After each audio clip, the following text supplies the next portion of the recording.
Greetings, my friends, and welcome to the episode of The World According to Waz. Today is Saturday, February 24th, 2023. It's about 8 p.m. here Eastern Standard Time. And, of course, we have the South Carolina primary today, and I'm sure Donald Trump's going to win that one bigly. We'll have to wait later to get the totals. I want to talk to you today about the Uniparty, which is the Republican and Democratic Party. A lot of people say that they're pretty much the same, and I would have to agree. And I got a question.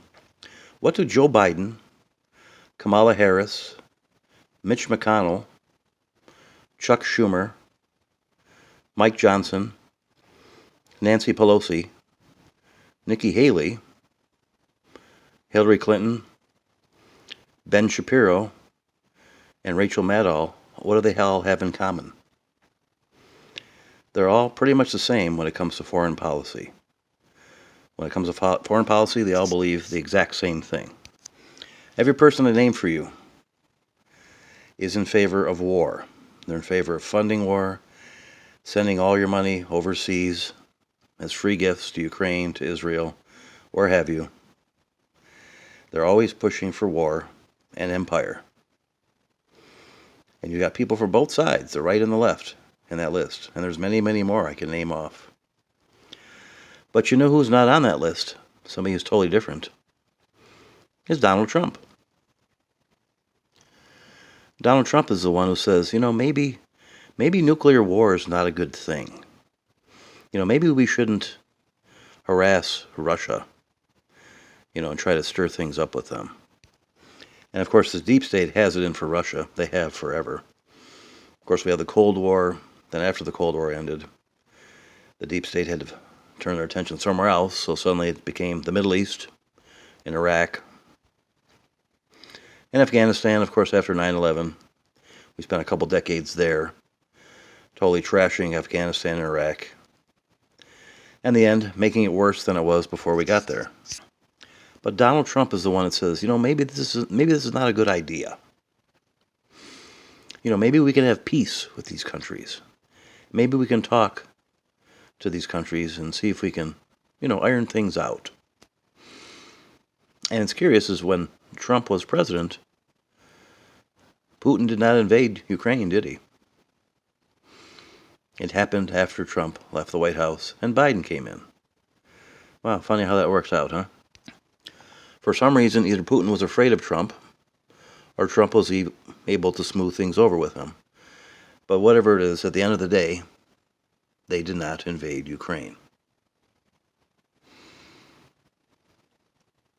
And I'm very happy about that with Donald Trump. Donald Trump changed the right's view, I believe, when it comes to war and conflict. Because prior to Trump coming in town in 2016, running for president, the right was pretty much pro-war for the most part. Got to remember, and I was part of the right back at the time.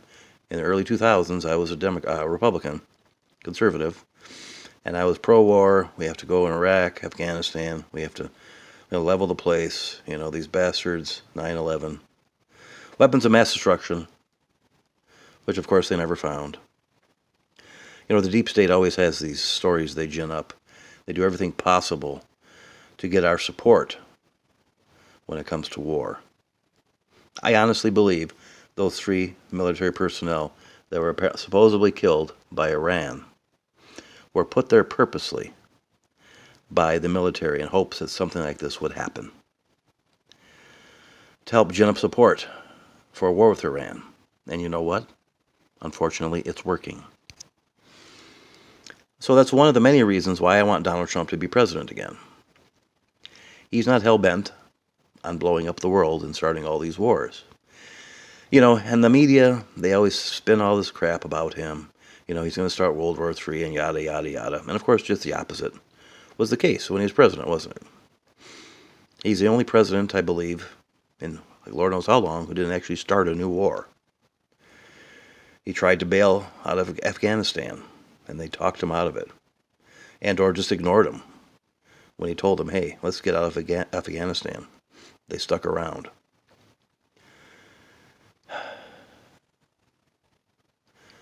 So again, that's one of the many reasons why I like Donald Trump. He doesn't want to stir stuff around the world. And that's why the deep state hates him.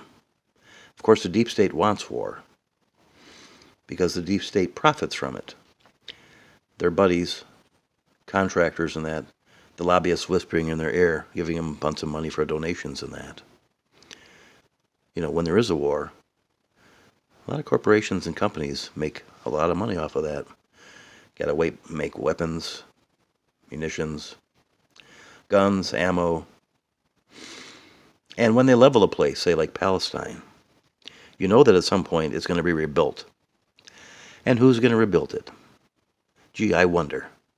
Maybe just maybe, some of these lobbyists who are whispering in your congressman's ear in D.C. are going to be profiting in a big way when they have to rebuild Palestine. So I'll leave you with that, my friends. Just a short little hello, say hi, and wanted to talk about that for a bit. See what you think about that. Do you believe the Uniparty exists? That basically both parties are the same for the most part, at least when it comes to D.C. You know, I personally believe, for example, the Republican Party is obviously more Mitch McConnell and Mitt Romney than it is, say, Matt Gaetz and Marjorie Taylor Greene and Donald Trump. It's sad, but it's true. Donald Trump is an outsider. Marjorie Taylor Greene is an outsider. They're trying to change things, but as I've said before, unfortunately, it doesn't look like you're going to be able to change that party. It's just not going to happen. It's just so ingrained. You know, the deep state controls both major parties, and I don't see that changing. So I'll leave that with you. I'll leave you with that, my friends, on this Saturday night. Hope you're all having a good weekend, and I'll talk to you again soon.